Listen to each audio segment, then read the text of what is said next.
Hi guys, welcome back to the Astroimaging channel. Tonight's session is Understanding Signal, Noise, and Resolution by Charles Bracken. Charles has a few books out there that you may or may not own already, but definitely check them out if you haven't seen them. But of course, as always, before we go into that, I'm going to share my screen so I can show off our image of the week. And bear with me here. There you go. This is a beautiful nightscape of the galactic core from Reno, Nevada.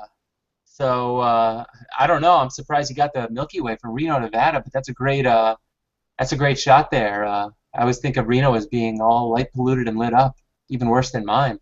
But Corey, if you're out there, you're welcome to come on next week and talk about your image. And of course, as always, guys, remember you can share your images with us, whether it be on Google Plus or Facebook. If it's on Google Plus, just send me the image. If you're on Facebook, then share it with our group. It's somewhere on there. And basically you do that and you're up for consideration. And if you win, you're welcome to come on and talk about it for a little bit. But let me jump back because Charles is in the room and I'm basically going to hand it over to him right now, and Charles is welcome to jump into his presentation. Charles, you there? Yes, I am. Can you hear me well? We can hear you well. All right. Okay, well, thank you so much for having me. Yeah, like you said, I can't see you guys, so I'll pause every few slides and check and see if there are any questions. Happy Father's Day to everybody, by the way. Happy almost solstice. And I'm looking out my window here as I'm presenting, and I see what looks, I guess it's a full moon tonight. So probably not as much real imaging going on, but we'll do some talking about imaging tonight. So this is a talk that I put together just recently for the New Jersey Amateur Astronomy Group, and I want to thank them, Tolga in particular, for coming out, and I think it went pretty well. It took about an hour to go through all this, and you know, a lot of people who do astronomical imaging, I think most people have a pretty good grip on the basics of signal and noise and all of that stuff, but I just wanted to sort of go through and take a little bit of a different view on it, add a little history, add a little practical stuff. So feel free to chime in as I go if there's something you want to explore a little more, or something that's new to you. So start off with just a little bit about me. This is my current setup right here. Actually, that's not my current mount. I've changed mounts, as you'll see in a minute. But I image here from New. Charles, I'm going to interrupt you right now. We only see your PowerPoint screen. We don't. Yeah, you have to go to full screen. So. All right. Let's see here. Let's try this. Let me unshare, and then.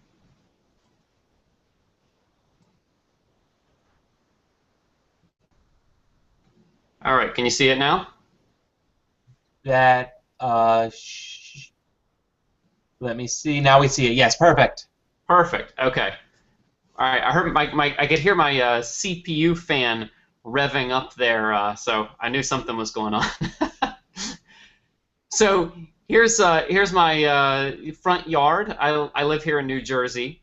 More importantly, in the middle, you can see the incredible light pollution that we deal with. I think there was a press release just recently with the new night sky atlas that they put out, or not atlas, but the light pollution atlas.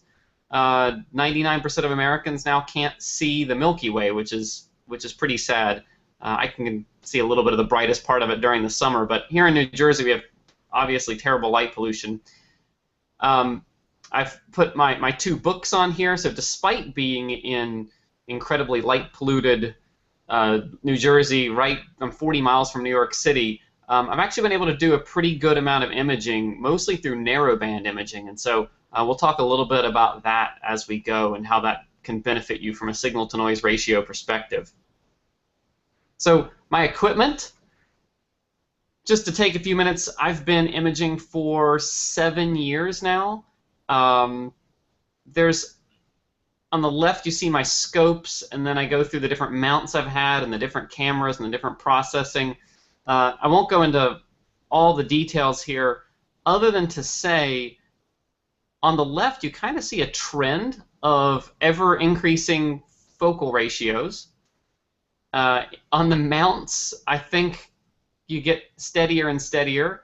On the cameras, I think it's a big transition from a DSLR to a cooled system. And having a cooled camera not only reduces that dark noise, but it also gives you a really stable, consistent temperature that makes it better to when you're subtracting that dark noise out. So that was a big jump for me.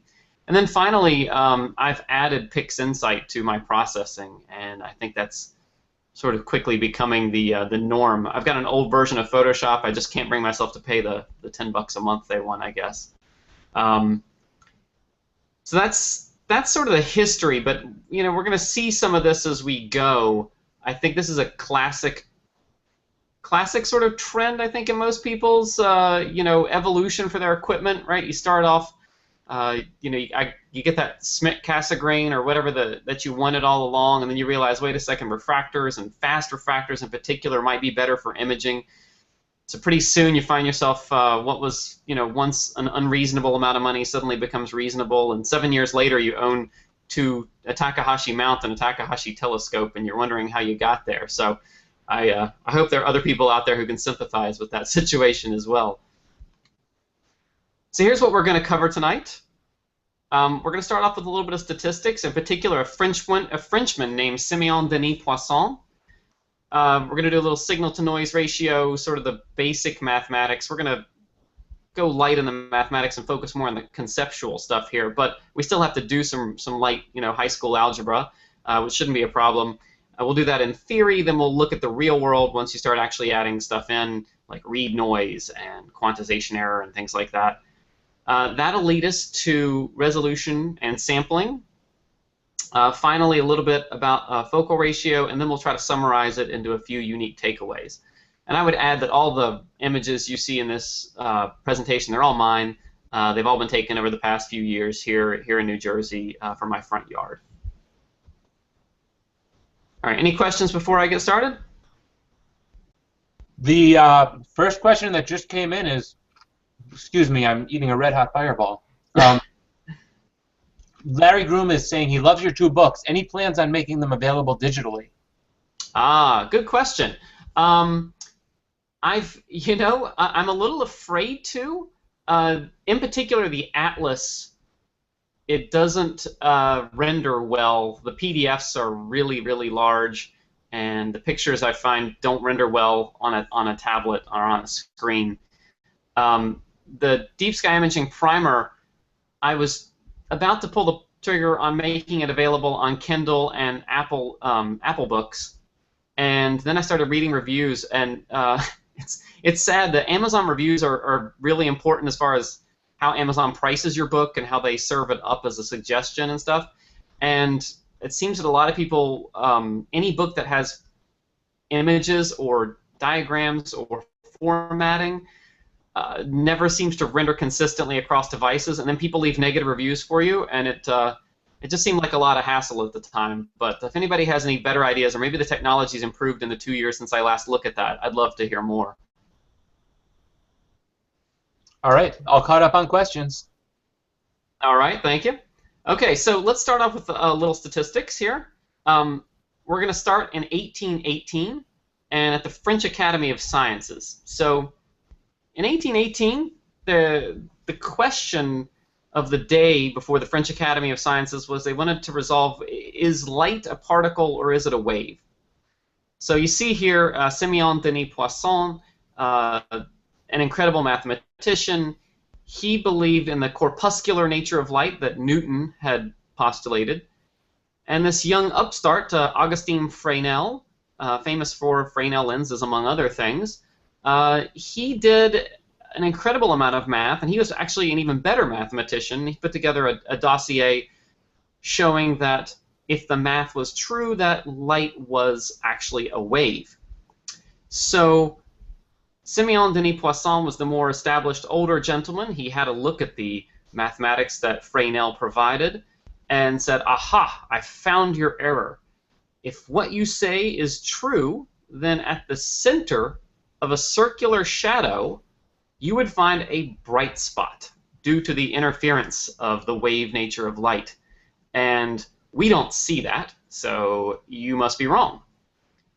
Well, the head of the academy ordered that a perfect sphere be made and the experiment be done. So they created a tiny pinpoint of light, shined it on a perfectly round sphere, and darned if they didn't get a bright spot in the middle. This experiment, you can do it. You have to be incredibly careful. The light source has to be very small.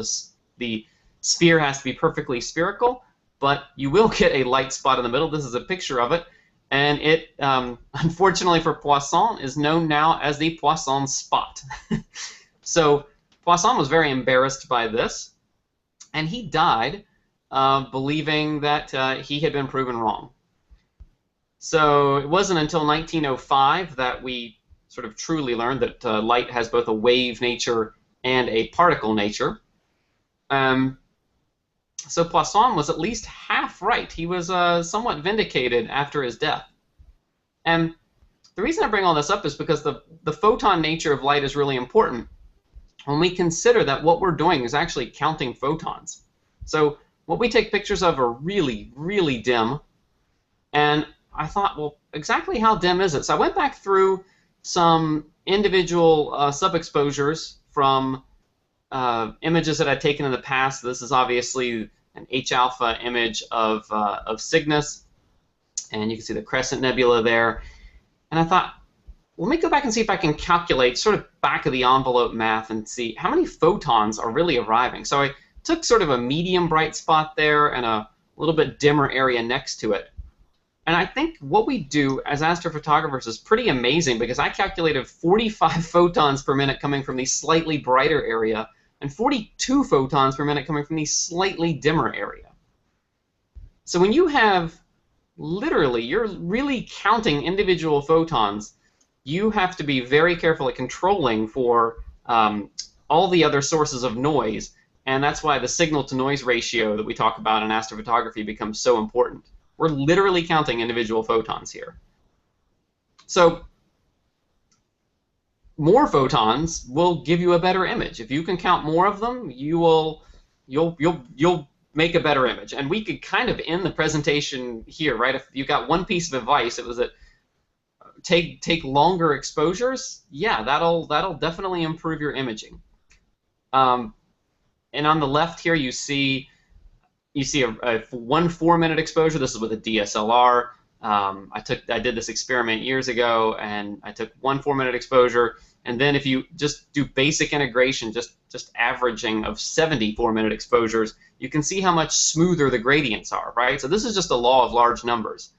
As you collect a larger sample, you get a better estimate of the true mean. And when you have a better estimate of the true mean, in this case, mean is the average number of photons arriving or the true brightness of an object. When you're able to do that, you're able to distinguish finer shades, and you get smoother gradients, and so you get better looking images. So what we really mean is we need a higher signal-to-noise ratio. That's what we get when we capture longer exposures. So we know when we look at the image on the left, we say, yep, that's noisy. We look at the image on the right, we say that's less noisy. But what exactly do we mean by noise? Well, noise is uncertainty. So this is the amount of fluctuation that a signal has around its true value. So the true value in our case is the long-term average of photons coming per minute or per hour, or however you want to measure it. And that would be an object's sort of true brightness. And that's what we're trying to estimate. We're trying to estimate the true brightness of things. Noise, it's not something you can just separate from the signal. A lot of times, trying to schematically illustrate it, you draw a here's the signal and then here's the noise, and as if they're somehow separate things, but the noise is a measure of our uncertainty in our estimate of the signal. So it's not something you can just strip out. The measure that we use for noise is the standard deviation. So the standard deviation, if you've ever had a statistics class, you've seen this. Even if you haven't had a statistics class, you've probably seen the Gaussian curve or the normal curve, the bell curve. And the standard deviation, all you need to know is that's a measure of how wide that distribution is around a mean. So the Gaussian curve here, the normal distribution, is good for any discrete variable. So this could be the average height of men in America, right? So you would have a mean right in the middle there. Instead of 100, it would say 5'10". You'd have a standard deviation of, I don't know exactly what it is, probably 2 inches, I would guess. And you'd be able to do all sorts of things and say, with some statistical math, you'd be able to say, okay, I can use this curve to estimate how many men are between 5'8" and 6 foot, or something like that. And this curve holds really nicely when you have any kind of discrete variable. So something you can measure height, weight, distance, something that has, you know, individual, you can arbitrary exactness in the amount of measurement. So there's Carl Friedrich Gauss there on the right, and the important point here is that you can have the same mean but different standard deviations. So I just went in Excel and I plotted a mean of 100 and a standard deviation of 5, 10, and 25, and you can see what those look like here. And Carl Friedrich Gauss worked out all the mathematics behind this. It's incredibly useful in statistics, but I just want to emphasize the point that you can sort of have a narrow standard deviation, a small standard deviation, have a narrow bell curve, or a big standard deviation means a wide bell curve. The problem is this doesn't work for discrete events. So all the mathematics that were worked out by Gauss, they don't work when you're measuring individual events. They only work if you have something that's continuous, a continuous variable. So we have to enter again, 20 years later, Simeon Denis Poisson. So he was quite the polymath. He was really interested, it turns out, in the effect of a change in the law in France in the mid-1800s, where they said, okay, a 7-to-5 jury split is not enough to find somebody guilty. It now has to be 8-to-4, and that got him thinking, and he wrote this 250-page book on a detailed analysis of the mathematics behind how you estimate how that would affect things. So just to be clear, Poisson did not intend for any of this to, the mathematics that he developed, to really go beyond estimating the chance of a mistaken judgment in a jury trial. But it turns out that the mathematics that he created are exactly what we use when we estimate photon arrival, which is a discrete process. So this is what the Poisson distribution looks like. You'll find that it looks very much like the Gaussian distribution. However, the first thing you notice is the comb pattern, and the reason for that is that the probability, and if you can imagine those red spikes there, those are infinitely thin, right? So there's a probability of 90 photons arriving in a minute, say, or 100 photons, or between 90 and 100. The probability of 90.5 photons arriving is 0. And that's why you have this comb-shaped pattern. And that completely throws off all the math for the Gaussian curve. And for us, the great property that it has is that the standard deviation, which is what we said was the measure of our noise, the standard deviation is always the square root of the mean. So that's super helpful for us from just a basic mathematical point.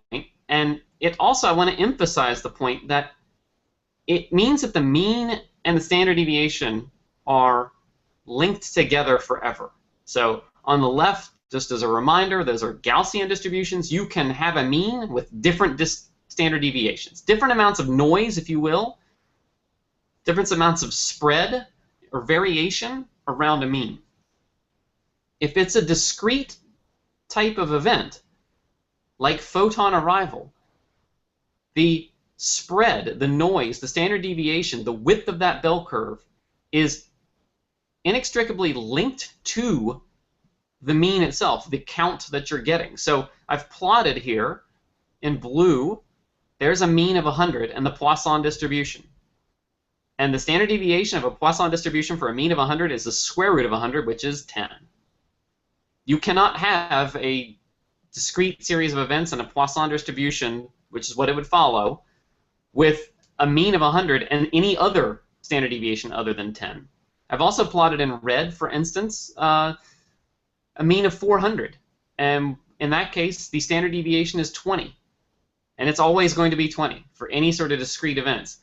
There's a famous example where the first application that Poisson's distribution was applied to turned out to be trying to calculate the event rate of soldiers being kicked by mules in the Prussian army, I believe. It's some obscure thing like that. And it turns out that, you know, being kicked by a mule is something that happens. That's a discrete event. It happens. Each event happens independently of all the others, and the distribution follows a Poisson distribution.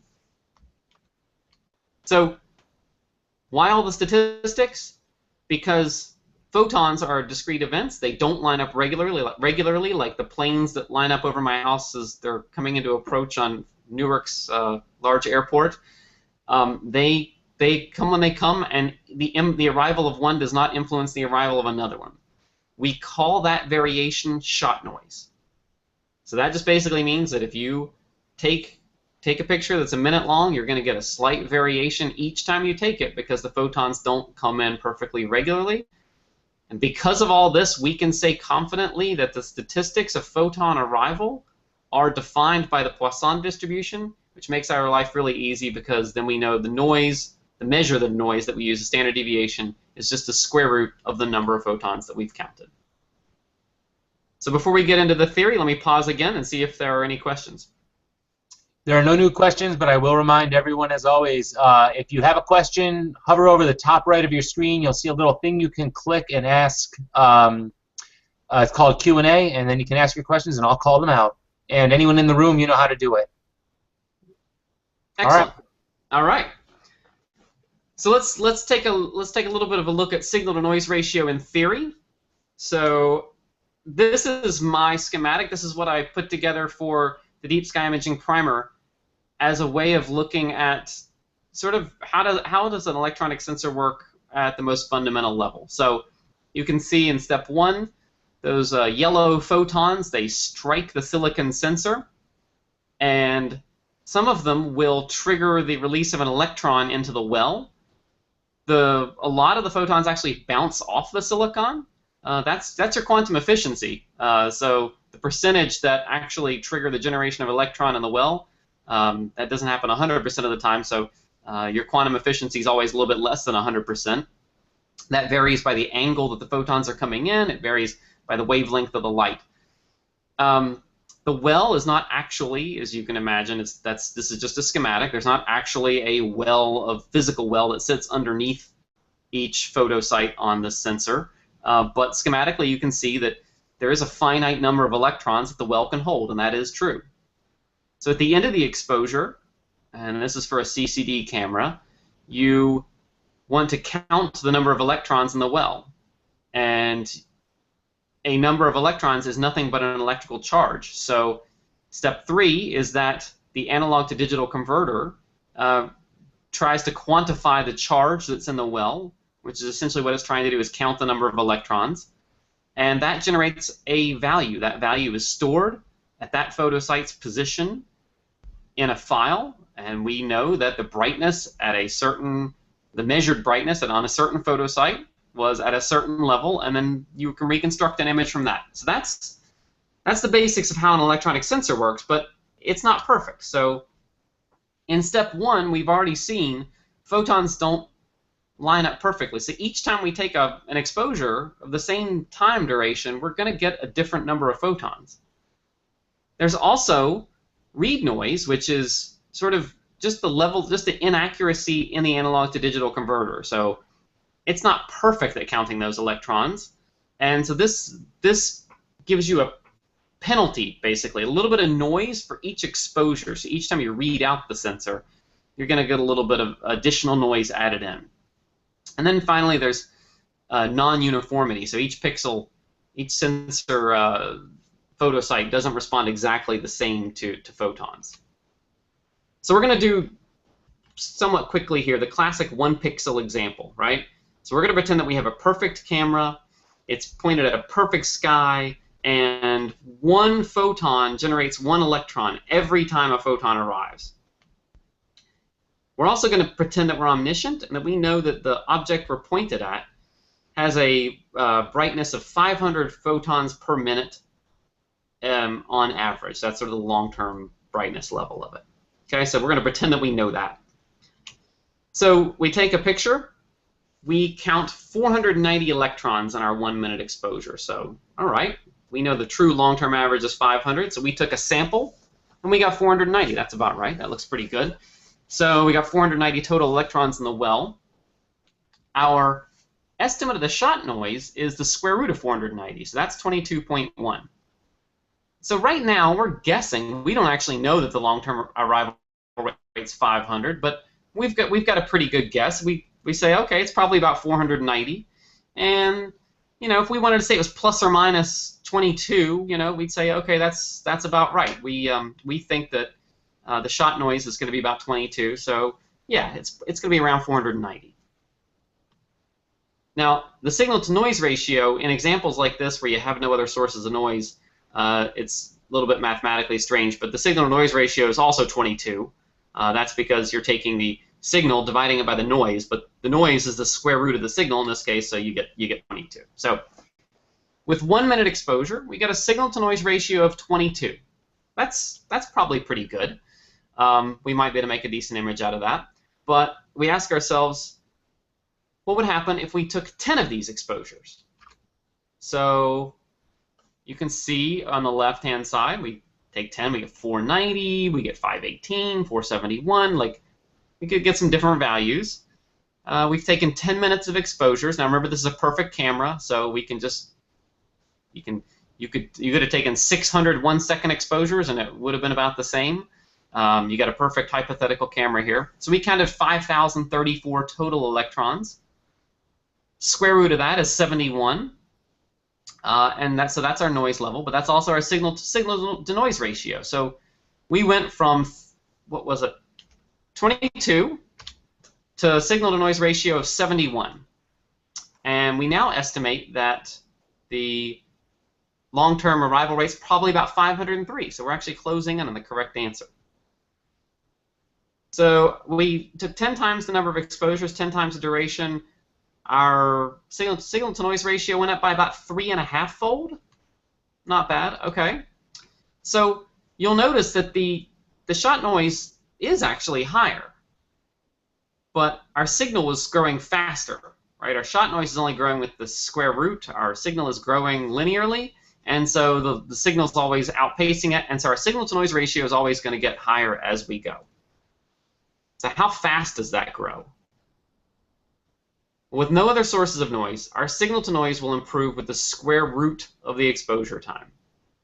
So if you want to double your signal-to-noise ratio, you need 4 times the exposure. If you want to triple it, you're going to have 9 times the exposures. In our case, it makes sense, right? We went from a signal-to-noise ratio of 22 to one of 71 by taking 10 times the number of exposures. That's about 3.5-fold increase, and that's about right, because that's about the square root of 10, right? We took about 10 times more pictures. We should get about 3.5 times the improvement in signal-to-noise ratio. So that is the theoretical version. That's a perfect camera, no read noise, perfect sky. It's probably time for us to come back to reality. But before I come back to reality, once again, any questions? There's actually one question pertinent to a prior slide. Yep. How does a photon, which has no mass and no charge, generate an electron which has mass and a charge? If it does, then is it a 1-1 relationship? Is the electron generated from the CCD surface where the photon strikes? Wow. So I had to think about that for a second myself. If we have any semiconductor engineers on here, they could probably answer that better. It's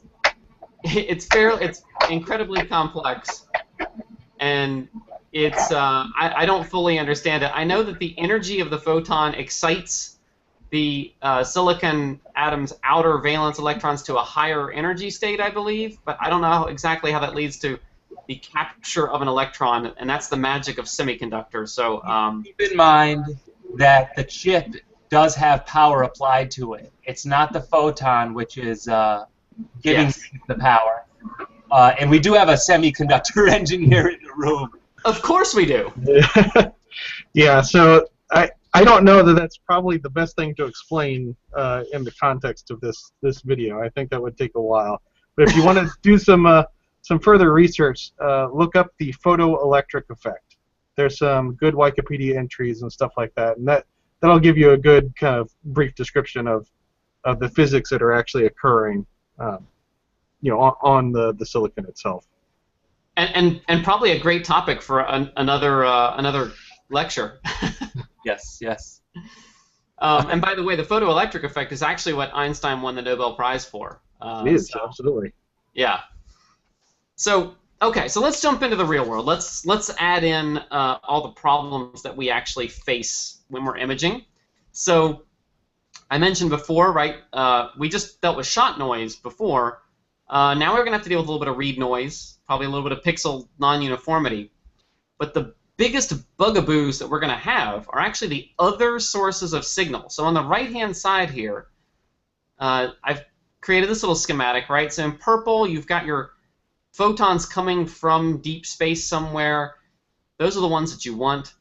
In yellow, though, you've got those yucky yellow, orange, whatever your sky glow's color is, photons coming from light pollution, basically, right? Or even if you have no light pollution, you're going to have ionized oxygen in the upper atmosphere. You're going to have some kind of glow. And then you've also got thermal signal. So we're going to cover, I know a lot of the new sensors, people don't have to take dark frames and things like that. We're going to cover sort of the classic view of this because, frankly, it's that sky glow that's for most of us is the main problem.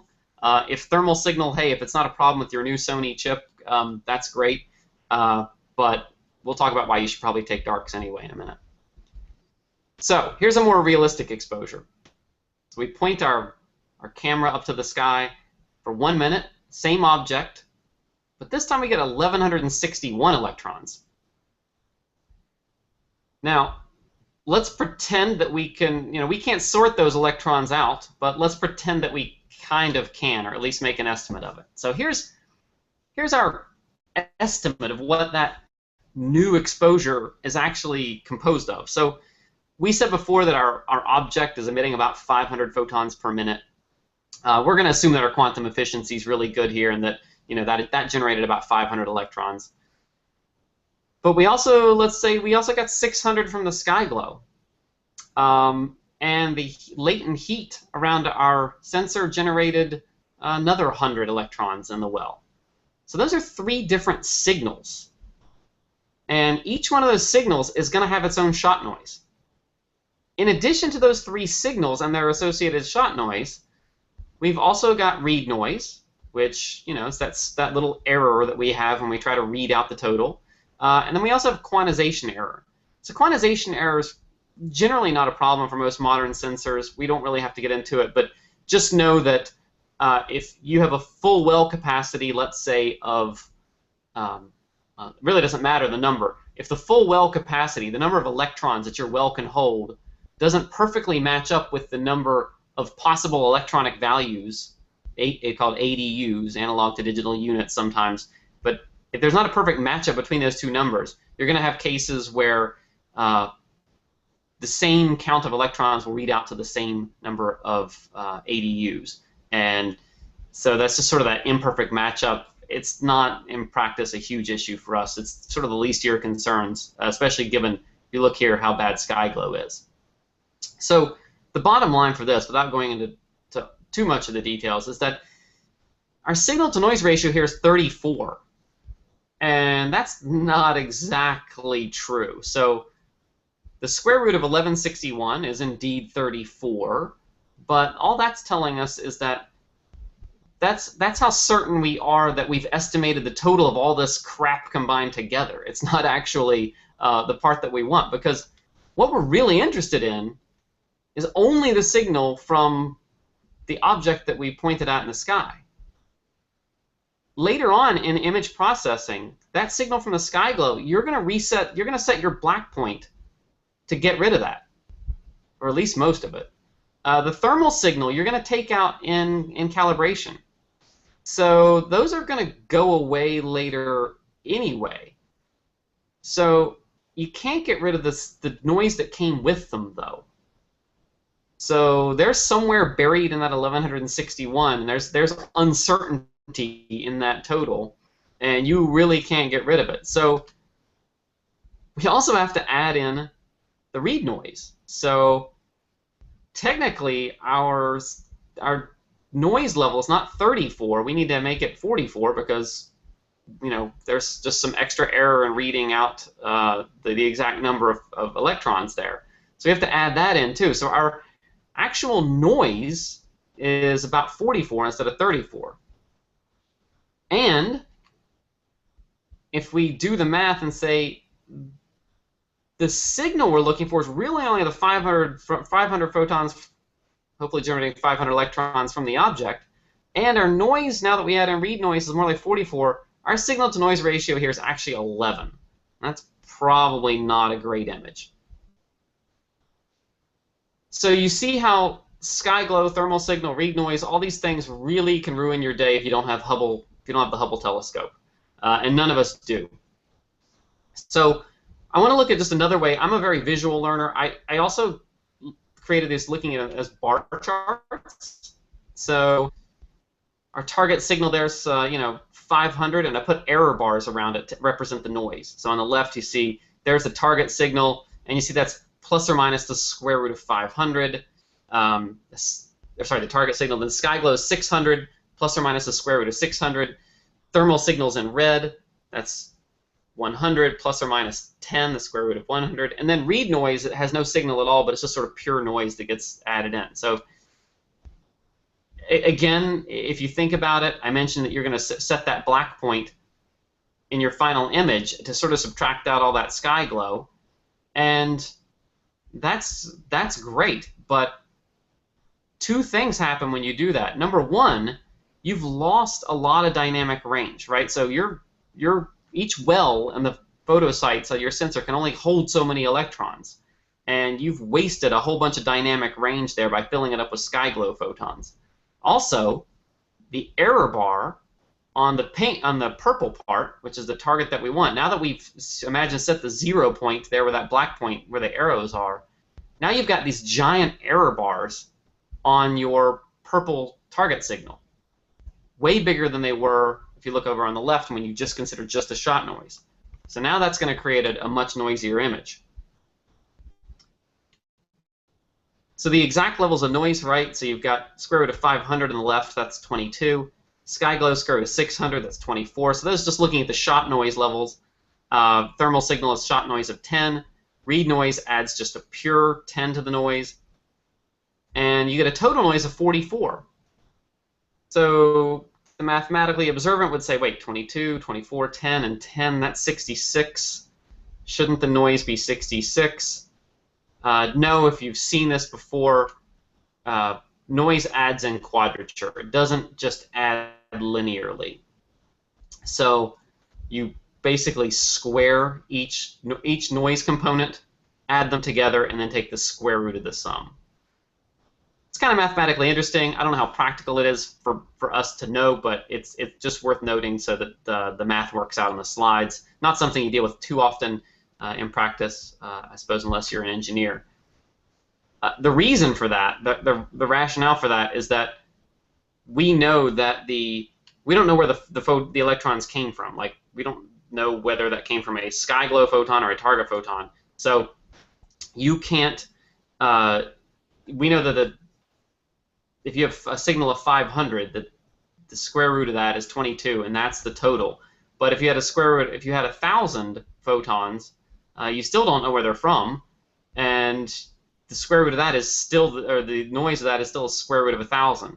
So you can't just go adding them linearly. They have to add logarithmically, basically. And so that's just the rationale here. I felt obliged to go into the math for that. I'm not completely sure why now that I've gone through it, but it's more trivia than anything else. Now, if we take 10 exposures in our real world setting, you can see I've sort of got 10 exposures there on the side. We get 12,111 electrons. The square root of 12,111 is about 110, but we know that's not right because we have to add a read noise in, and this is the only time the mathematics of summing and quadrature comes up. The read noise from each of those exposures was 10. So we don't add 100. We don't add 10 plus 10 plus 10 plus 10 to this. We actually add 32 because we take each exposure, we take the 10 read noise, we square it, and we get 100. We had 10 exposures, so that's 1,000 total, and we take the square root of that, and we get 32. So that's the total contribution of read noise here. So we go from 110 in our noise term to 142. The actual signal that we're interested in is 5,000, right? Because again, we know that our object is producing 500 photons a minute, 10-minute exposure. So again, we go from, I think our signal-to-noise ratio is 11 with 1 exposure, and it's 35 with 10. So again, we're probably tracking, as we said before, to the signal-to-noise ratio improving with the square root of the exposure time. So even when you add other sources of noise, the square root rule basically holds. Again, if you want to double your signal-to-noise ratio, you're going to have to take 4 times the number of exposures. It's a little bit different with read noise, but that doesn't affect the growth rate too terribly. But when you look at what this really means from a sky glow perspective, that's what I'm most interested in. So this is just a hypothetical chart. I took read noise out so it didn't get too complex. But if you have no sky glow or thermal signal, you can see that top line is how your signal-to-noise ratio grows as you increase the exposure time, and you see the diminishing returns. If you add in sky glow that's the same brightness as the target you want to image, you see how it drops that. I think it drops at about 20% or so. If the sky glow is twice as bright, and I'm calling unwanted signal, that could be your thermal signal, it could be your sky glow, most of it's the sky glow. Your unwanted signal is twice as bright as your target, you see it gets even worse. So if you draw a line across here and say, okay, I have a target signal-to-noise ratio of 35. With no sky glow, that's a 12.5-minute exposure. If the sky glow is the same brightness as your target, it's twice as long. If the sky glow is twice as bright as your target, 3 times as long, and so on, right? So if you got sky glow that's 3 times brighter than your target, you're going to take 4 times longer exposures than you would at a truly dark, dark sky site. So this got me thinking, when is sky glow really 3 times brighter than the target signal?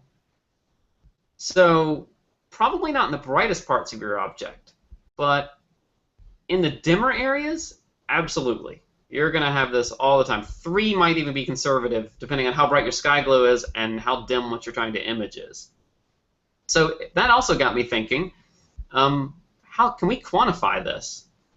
So I went to the Atlas, and this is the old version. It sounds like they've got a new version just came out, but let's call this close enough. The cross, I went to, like most of us do, Attila Danko's Clear Dark Sky site. I looked up my weather for the evening, and then I also went to the map to see how bad my sky glow was. And the crosshairs show where I am. You can see New York City. There's the big blob. The Philadelphia is south of that. And you see Baltimore and Washington, D.C. So this is the east coast of the United States. I guess Cherry Springs is that really nice blue area off to the left. So according to this map, where I am is sky glow of about magnitude 19.75. So I poked around, and it's surprisingly difficult to get exact numbers, but on a Cornell website, I found a student exercise that was, had worked examples, and on there they said that a magnitude 0 star corresponds to about 11,000 photons per second per centimeter of aperture per square arc second and per nanometer of passband, arriving at the upper atmosphere in, I believe it was V-band light, so green, approximately green light, like middle of the spectrum. So atmospheric loss at the zenith is right around 10%. So actually 10,000 photons making it through the atmosphere, again, per square centimeter of aperture, per square arc second of sky, per nanometer of passband, 10,000 photons per second is a good estimate. So I'm going to use 19.5 as the background magnitude, 19.5 magnitude per square arc second where I live. And let's sort of just quickly run through the math here. This is just a fun exercise I thought I would do to see if everything matched up. So for these little refractors that I use, they've got about 40 square centimeters of aperture area. I am running at a very large image scale when I image narrowband. So I'm running at 6.4 arc seconds per pixel. So that's actually 41 square arc seconds per pixel that are captured. Magnitude 19.5 is 163 millionth as bright as magnitude 0. So that term 2.512, in case you don't know, magnitude, every 5 magnitudes you change, it's a 100-fold difference in brightness. So that 2.512 is the 5th root of 100. So if you raise that to the 19.5 power, you get 63 million. So if I take that 10,000 photons per second estimate that they gave, I divide that by 63 million and multiply it by the size of my aperture, the image scale that I'm imaging at, 60 seconds in a minute, I'm using a 5 nanometer passband filter. According to this Cornell exercise, I should be getting around 77 photons per minute per photosite. That's from SkyGlow. Here's where it gets a little scary. With a 100 nanometer filter, which is pretty much what your RGB filters are, they're about 100 nanometers passband, you're looking at about 1,500 photons per minute. Right, so my KAF 8300 chip, right, that's got about a 25,000 electron well capacity. I mean, you're looking at filling that up in 15 minutes with SkyGlow alone. So these are all assuming good transparency, looking straight up. You got a new moon, everything's working out for you. So SkyGlow can be very, very bright. Just to double check these numbers, I went back to some images of mine and I said, okay, let's check this against reality. At the hydrogen alpha line, the KAF 8300 chips are about 45% efficient. I figure my scopes transmission is about 90% as a refractor. Filter's probably losing about another 10%. Let's call it a 36% total efficiency. So I estimated 77 photons before, assuming everything's perfect, everything's not perfect, so it's probably more like 28, assuming all that loss. I went back and looked at some of my exposures, and sure enough, I was getting about 19 electrons per minute. And that actually jives pretty well, so within the same order of magnitude. So I think these numbers are pretty good. Obviously, there's going to be variations, but SkyGlow is your main bugaboo as far as ruining your signal-to-noise ratio. And that can make it really hard to image things like this. Some of these really dim, darkless, sharpless objects. I mean, the oxygen 3 data in this image, you're talking single-digit photons, right? So if you can cut out most of that SkyGlow with narrowband filters, but keep all the photons that are coming from the target, that's totally worthwhile, especially given, as you narrow that passband of the filter down, you can go from 1,500 SkyGlow photons coming in per minute to 77, and that's much more manageable.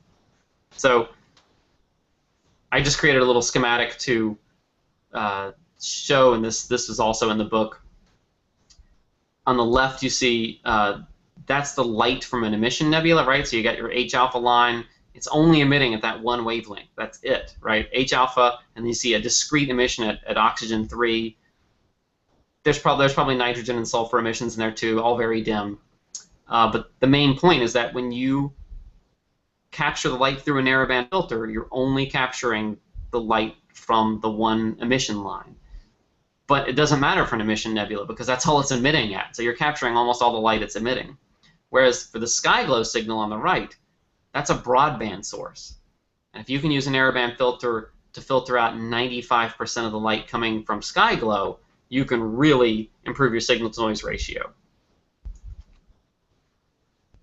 Just very quickly, noise also exists in 2 dimensions, so each pixel doesn't respond exactly the same, both to thermal signal and to actual photons coming in striking. So these are generally pretty well corrected if you take darks and you take flats, and especially if you dither your sub-exposures, right? That way, if there's any fixed pattern noise on the sensor, you can, your image, your target object has moved around across several different pixels, and when you do calibration, it's going to cause that fixed pattern noise to sort of average out. So between darks and flats and dithering, 2-dimensional noise is fairly easy to take care of these days with most modern sensors. Okay, before we go into resolution and sampling, I'll pause again to see if there are any questions. There are no new questions. All right. Okay, so central trade-off that we deal with every day. So we've talked about signal-to-noise ratio. Basically, for signal-to-noise ratio, you're trying to get as many photons as you can into each pixel. But resolution is typically the trade-off that you're making to get that signal-to-noise ratio. So given that you only have a certain number of hours each night to take images, and only so many clear nights a month or whatever, right? If you hold that total exposure time constant, you can get a higher signal-to-noise ratio if you sacrifice resolution, and that you do this through binning of the pixels, on the actual chip, or to a lesser extent, it's not as effective to do it later, but by showing the image at a lower resolution. You also do it through focal length and focal ratio, as we'll see in a little bit. And then finally, it's worth noting that noise reduction algorithms are essentially a way of blurring in most cases, and blurring is a way, it actually improves the signal-to-noise ratio by evening out those differences, but again, you're sacrificing resolution. So this is why it's kind of the central trade-off that we deal with. And we'll introduce just one other character. This is Harry Nyquist. So again, in the annals of unintended consequences, way down the line, he's writing a paper on telegraph transmission theory, and this turns out to be the sampling theorem that is used in underlying most modern electronics today, including what we need to deal with astronomical imaging.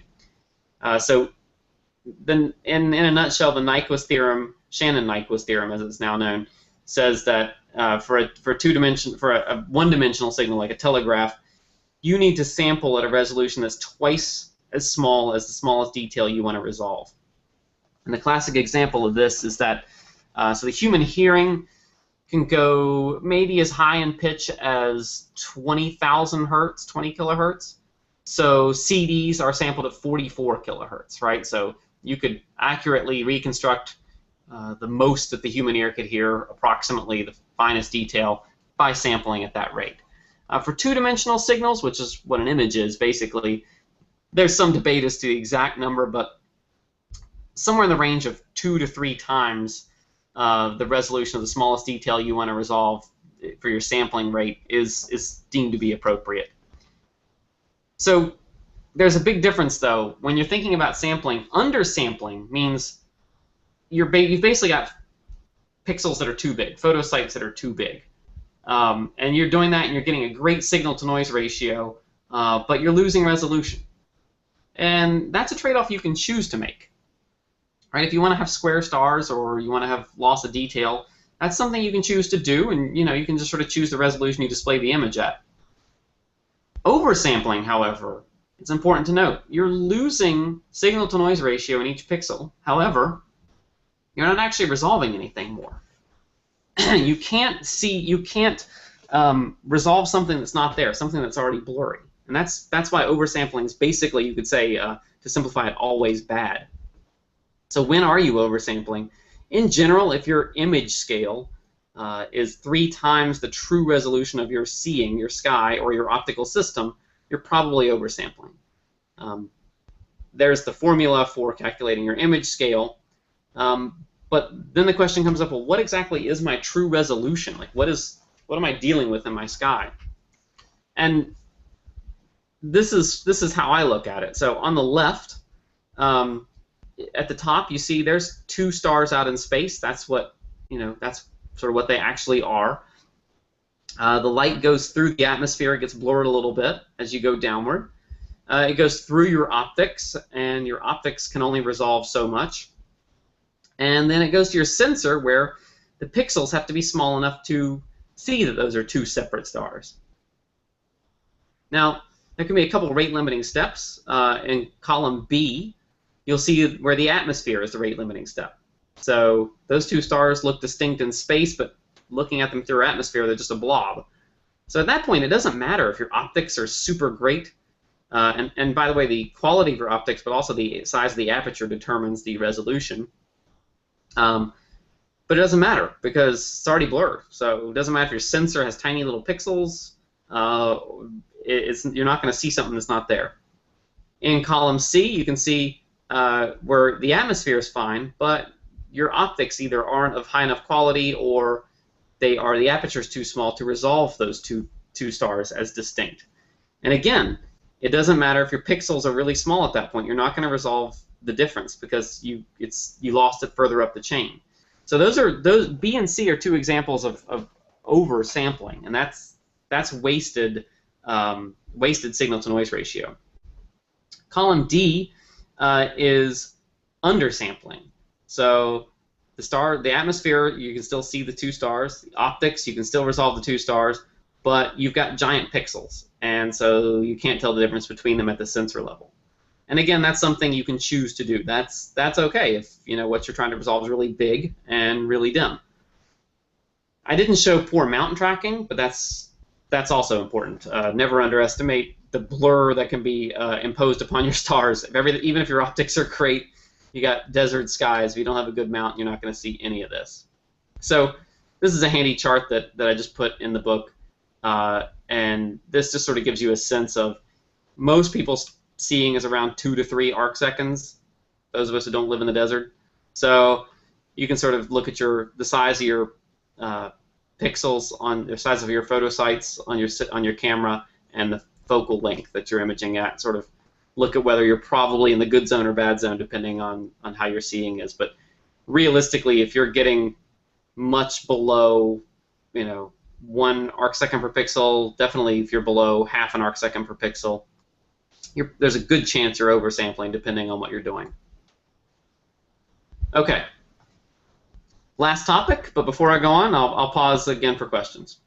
One question coming in, I guess he heard you mention dithering. John is asking whether dithering also helps with the CCD because he thought that it was just a DSLR thing. No, you can have fixed pattern noise in any sensor. I think it's a lot. I think DSLRs, particularly some of the earlier ones, had some really bad fixed pattern noise, and you really needed a dither. But no, dithering's good. It's good practice. I don't deliberately do it. I was joking with Tolga, I believe, and some of the others that when you have a mediocre mount, it dithers for you just by not tracking super well. But no, dithering will help get rid of fixed pattern noise in any sensor, and that's probably a good practice for whether you have CCD or DSLR. And all professional observatories dither, even Hubble dithers, right, to remove fixed pattern noise. Exactly. Yeah, great point. Could we go back to the last slide with the chart with the that one there? Yep. I don't get it yet. I'm sorry. Better? Yeah. Explain it for me again, please. Absolutely. So let's imagine you have photosite size of 7 microns. So you read 7 microns across the top. That would basically tell you that as you're getting close to 1,000 millimeters of focal length, your image scale is about 1.5 arc seconds per pixel. Mm-hmm. As you are getting down to like 1,400 millimeters of focal length, you're getting to about 1 arc second per pixel. Okay. Okay. So right? all you're doing is that formula with the 256 divided into something. You're just putting that into a graph form. Yeah, that Yep. 206.265. You're just putting that into a graph form so it's easier to read.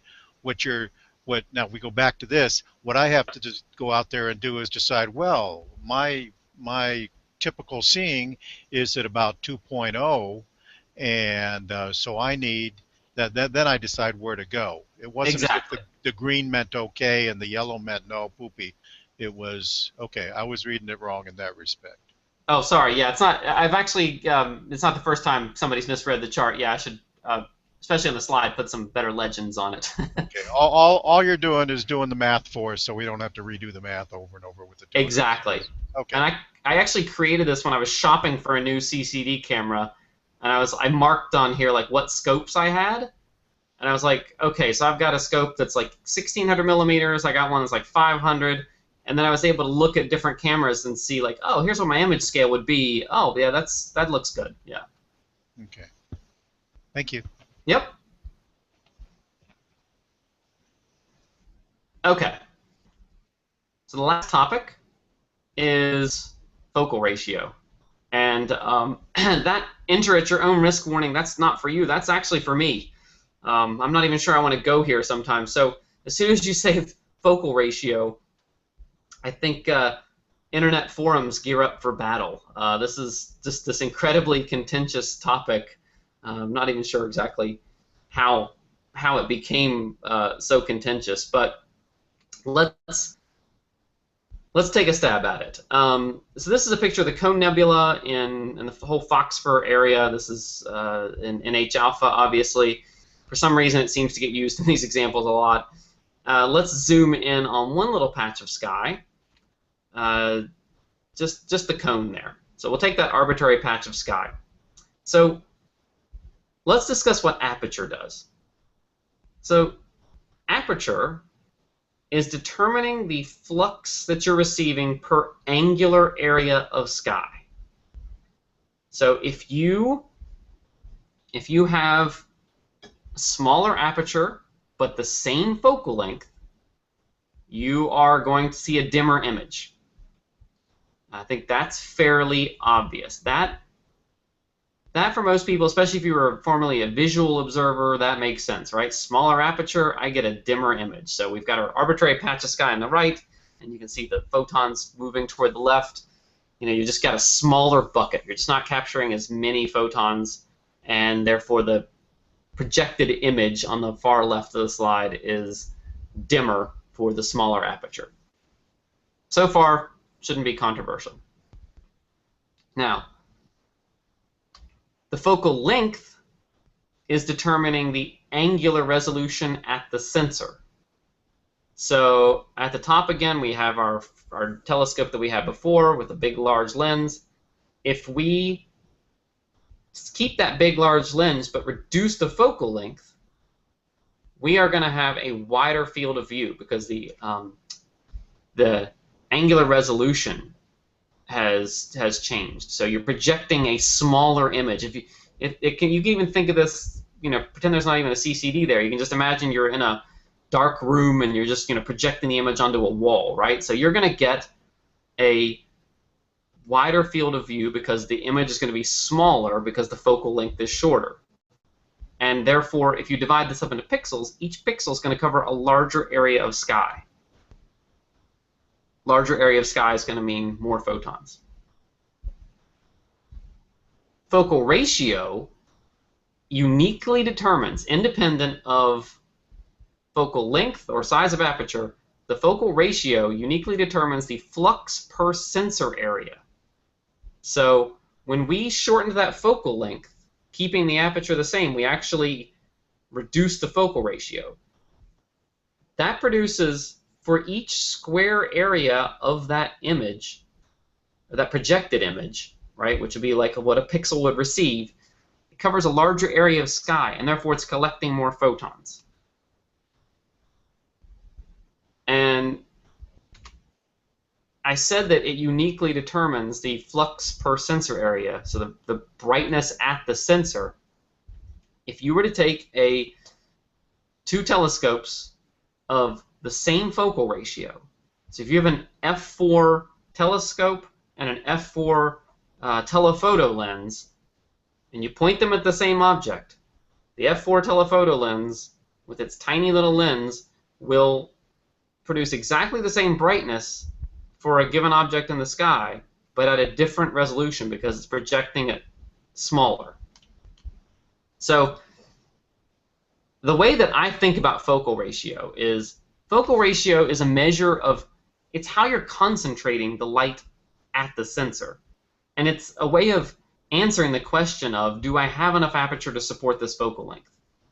Right? So when I first started, I bought a f15 Maxitov Cassegrain because that's what I'd always wanted. I'd seen it in the Meade ads years ago in some Sky and Telescope, and I finally had enough money to buy one, and I hooked the camera up to it, and I was like, oh my god, like, just not catching anything here. So that telescope was over 2,000 millimeters in focal length, and 7 inches of aperture just wasn't enough to really provide a bright image. And so focal ratio is just a way of answering that question. Do you really have enough aperture to support imaging at that long of a focal length? It doesn't change the signal-to-noise ratio per angular area of the sky. And that's where, you know, you get this the focal ratio myth, right? The object signal-to-noise ratio, that's the signal-to-noise ratio per angular area of sky. But it does allow you to produce a brighter image by trading off resolution for signal-to-noise ratio. Binning is, photosite binning actually allows you to accomplish something similar, and it doesn't. You're not going to increase the field of view, but on-camera binning reduces the total amount of read noise. It actually improves the signal-to-noise ratio because you're capturing more photons. 2x2 binning is like 4 times as many photons, so your signal-to-noise ratio is going to double. But again, it's that trade-off of I improve my signal-to-noise ratio at the expense of resolution.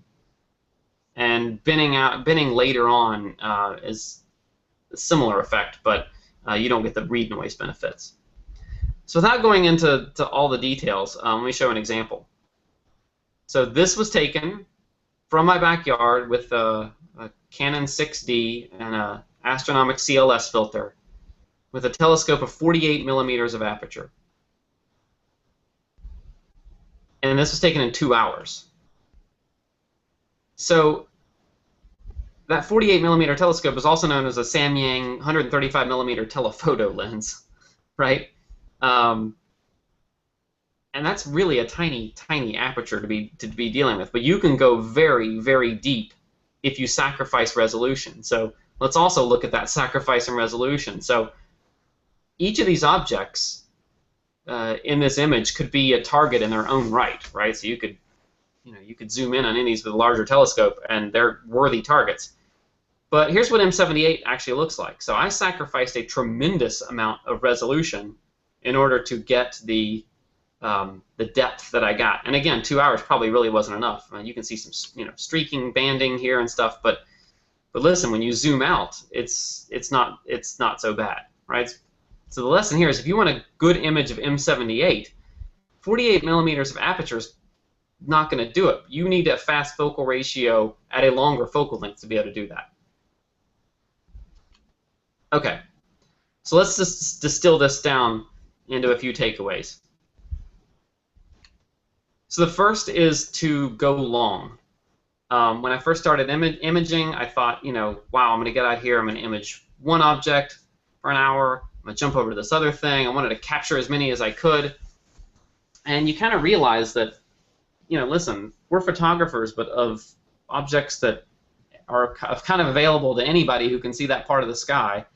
And there are a million other objects out there, and you really have to start thinking of targets in terms of projects, right? So, I mean, really, 10 hours is just sort of getting started on a lot of different objects. And the only way to distinguish your image from the 80 million others that are out there of it is to go deep, and that's just going to require a lot of exposure time. And you saw the diminishing returns with exposure time, which is the even harder part. So, and if you like how your image looks at 10 hours of exposure time, and you want it to look twice as good signal-to-noise ratio, you're going to have to go to 40 hours now. You know, it gets pretty long.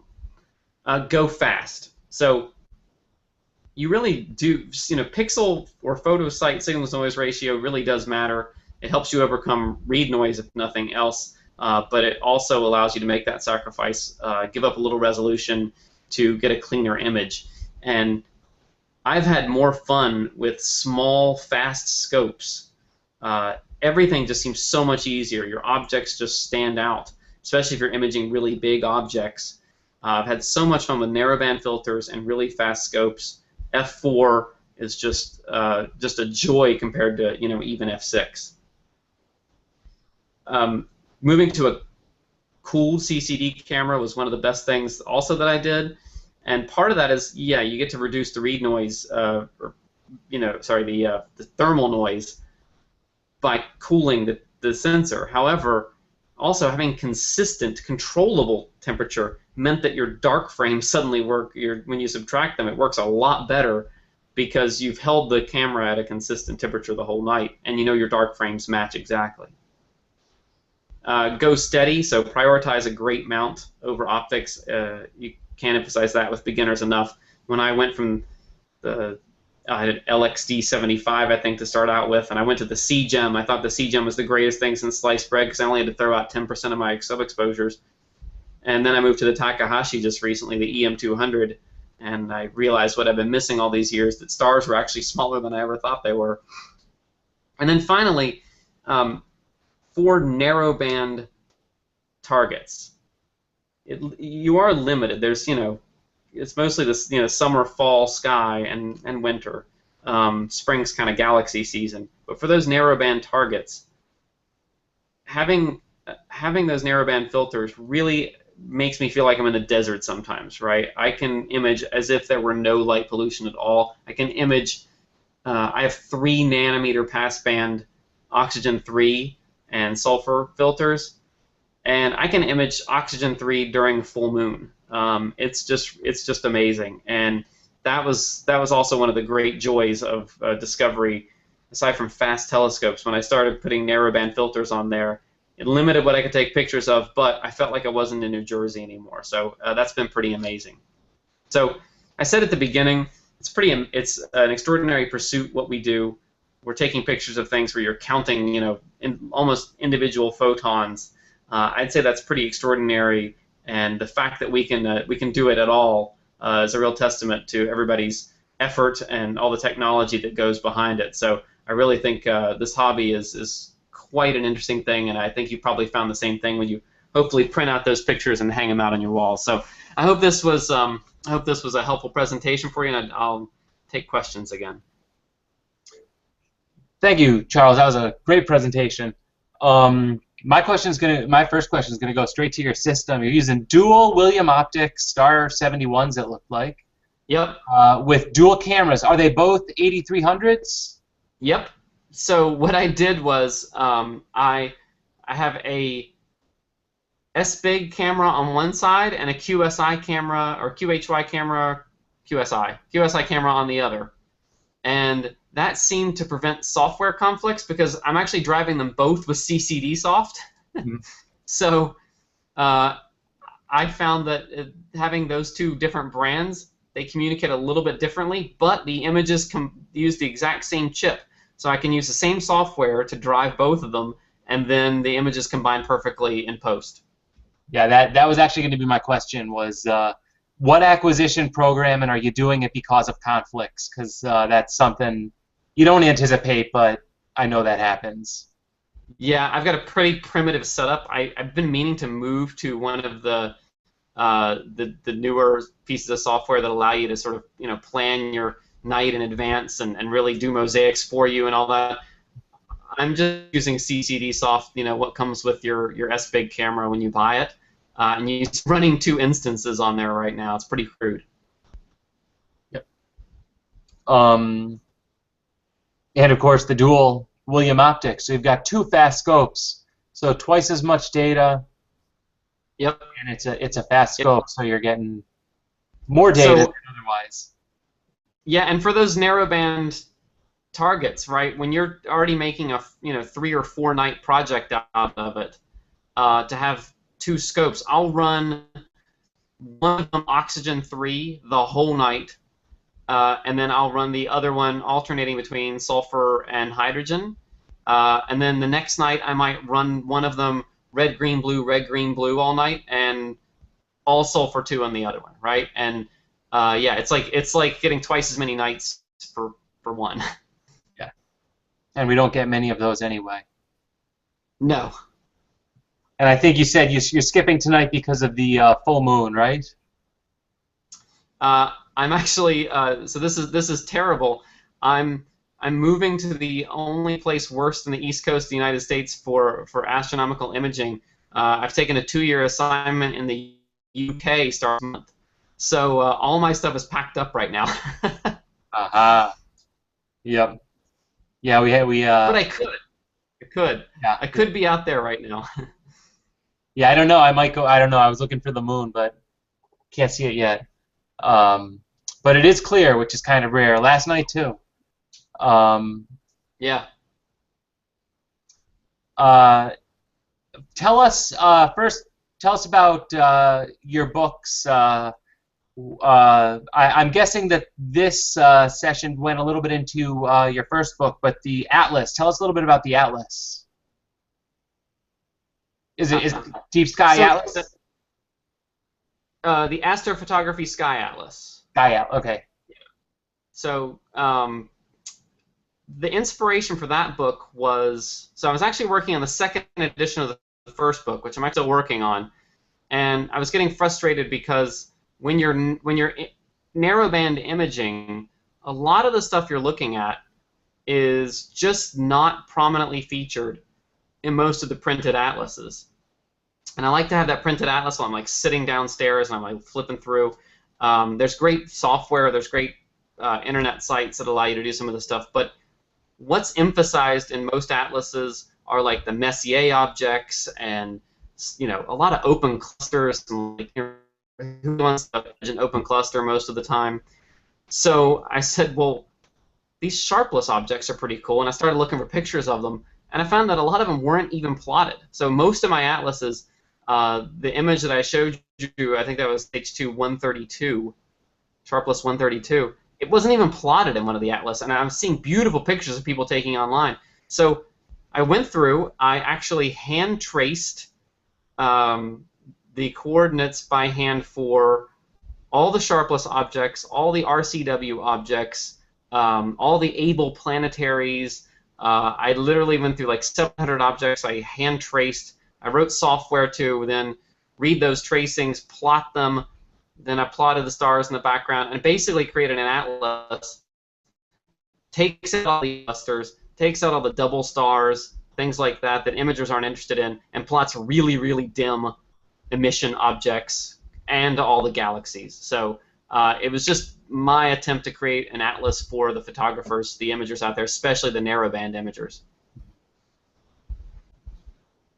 And that was a almost 2-year project, by the way. I wrote the software in R, Statistical processing language, and then had to learn how to create PDFs, write the code for that and everything. So that was like a 2-year project that I thought was going to be 6 months, and turned out to be a long time. Nothing in astrophotography goes as quick as you're hoping. No. Larry's asking if you'd mind sharing the PowerPoint. And if you don't mind, I'd post it on. I could post it below the session in the description of the session. We'll discuss that afterwards. Yeah. Keep your eyes open for it, and maybe we'll get it up. John is. Okay. John's mentioning in the chart that Alex asked about earlier, he mentioned that his seeing was about 2 arcsecs per pixel. Based on that chart, he doesn't see a setup that would really be ideal for sampling at 0.7 arcsecs, which would be 3 times sampling. Is he missing something there? Oh yeah, I just drew lines in for half an arcsecond per pixel, 1, 1.5. You'd have to sort of draw an imaginary line there. I mean, you could draw an imaginary line where you estimate 0.7 would be, which would be sort of the lower limit for 2 arcseconds seeing. I just didn't draw it in.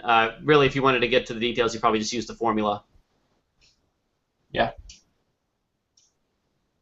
Okay. And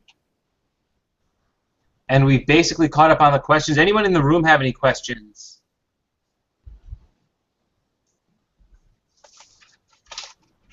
Adam, I have some information on Vincent's image of the week from last week. Oh, Did you okay. share? Yes. If you want to pull that picture up, I don't know if you have access to it. I'm sorry about the kids in the background. No problem. Pulling it up right now. I hope. It is Father's Day. Exactly. Here we go. No, the previous week. Oh, I'm sorry, Vincent's last picture. week. Yeah. If I can get it. There we go. Right there. Okay, thanks. So Vincent shared this information so I could share it. Vincent said that the picture was taken with the William Optics FLT 110 with an SVIG 8300 and Bader filters. They were 600-second frames in October of 2014. And then he took it with an A&M 1307 with an ATIC 460 and Bader filters with 900-second frames in October of 2015, and then got some more data in May of 2016 with an 8-inch f4 Newtonian with an ATIC 460 and Astronom filters. It's 15 hours of HA, 9 hours of O3, and 6 hours of S2. The data was processed with PixInsight and Photoshop, and all the data was collected from the Netherlands in an orange zone of light pollution. So it was a really great and very crisp image there, Vincent, and kind of like we talked about tonight, narrowband can trump that light pollution. Absolutely. Okay.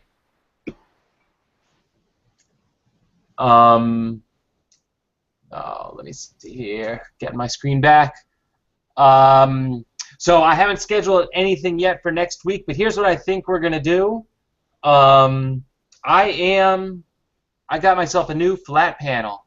I have some parts coming, so what I thought I might do is I might show you guys a few do-it-yourself flat panels, flat boxes, and give you guys an idea as to how to make that stuff yourself.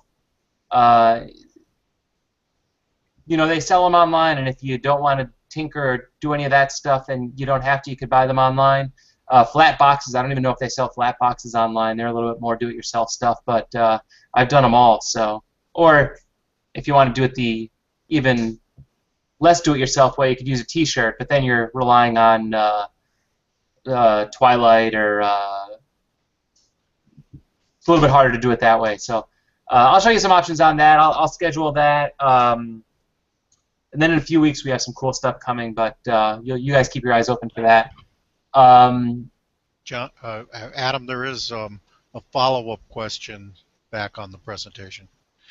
Aha, John Kellum. Understood, but what camera pixel size would you need for the camera, and what focal length using this chart? Could we go back to that chart again? Can we pull that back up? Yeah, and while he's pulling that up, I'll only speak out because I happen to be imaging at right around that range, 0.7-ish arcsec, both with my SCT, my Edge HD 800 reduced to 0.7, or reduced 0.7 times, and my new setup, which is the 10-inch RC, reduced to, I have that reduced down to f5.7, and this is both with CAF 8300's chip, which has 5.4 micron pixels. So if that's what you're looking, if that's where you're aiming for, I know those two setups work out. I would say the SCT, of course, is a bit slow, but you can also do smaller pixels, and let me think how that goes. Smaller pixels, smaller telescope. Yep, another one here with, I think David's probably about the same scale too, but using Tech 140 at about 1,000 millimeters with 3.69 micron pixels gets you at about 0.7, just a little bit over. Yeah, I'm at about 0.7, and my typical seeing is around 2 arc seconds in my area, so it's a pretty good match. Yeah, it does seem to be the pretty good to pretty close to a sweet spot for us who are in what I'll call normal skies, not at New Mexico skies or any of the remote sites where they are high altitude, great seeing all the time. Now, John, Hey guys, answering your question. I have a related question. I'm wondering if anybody could answer in the room. What is the difference between a 10 micron pixel camera versus having a 5 micron and binning it 2x2? There is a difference, Tolga. Charles, I don't know if you want to answer as well, but I'll put in my 2 cents here. So each photo site has its own associated physical structures with it, right? And it has micro lenses and all sorts of things around it. So that efficiency, the efficiency of how much light you're going to get to the actual photo site, is higher with a larger pixel. There is less circuitry, less wire associated with the larger pixel. So when you go to binning, it's not going to be as efficient as having a single larger pixel. I don't know what the efficiency is. It's going to be dependent upon the technology and everything there. But there is a difference between doing the two. Yeah, I would say that binning is not quite as good as having the large pixel to begin with, but it's a lot better than just sort of putting your picture at a lower resolution or binning right in Photoshop, right, where you drop the resolution of your image. It's certainly going to be a lot better than that. So you're going to get the benefit to read noise. You're going to take a little bit of a sacrifice in quantum efficiency because, to the gentleman's point there, you're going to have some of the sensors blocked by the circuitry and the space between the photosites. I just want to put out a shout out to all the people that don't go out and buy a new tube and or a new camera every time something changes. There are an awful lot of people out there who simply don't choose to go out and get a perfect match between the pixel size and the focal length of your telescope, and you're okay. You're all right. You can still take really, really good pictures. The discussion we're having right now is if you absolutely have to optimize, there is a way to optimize. Just hope that your seeing doesn't change any given night, once you've optimized it to that particular seeing. So we often get into very technical discussions about just how precisely things have to be matched out. And when we do that, sometimes we forget that, hey, you know what? I can't go out and buy a new camera tomorrow just because the seeing's changed. So just keep that in mind, folks. Charles, Larry's asking you what software driver you're using with your EM200, and are you using pulse guiding or relay guiding? So I'm using the goodness. So I use Carte du Ciel. So it's just the freeware planetarium software, and the Atom drivers. And I honestly can't remember whether it's one of those things you set up once, and I believe it was Pulse, but I can't say for sure. And it works the first time I tried it. So the ASCOM plugin just went right into Carte du Ciel, and it worked like magic the first time. So I can't remember which way it was. But I did have to make my own, and on my blog I actually detail how I did it. I made my own connector, so to connect the ST4 guide port into the weird, I forget what they were even called, the 9-pin connection that the mount requires. On my blog, I actually posted a schematic and pictures of how to assemble this for about $25. But I basically had to make my own because I think Takahashi wanted $200, and Texas Nautica saying it was going to take weeks to get stuff. So I had just spent my time on that, and then thankfully everything else worked fine. Awesome. Okay, it seems like we've caught up with all of the questions. So I do again want to thank Charles for coming on. It was a great presentation. You're welcome to come on anytime you want to speak about anything else. If you come out with another book, All right. to come on and tell us about that. And I will assume that your books are available. I know your books are available on Amazon, but Correct. I remember hearing someone bragging that they always get to say available in fine bookstores everywhere.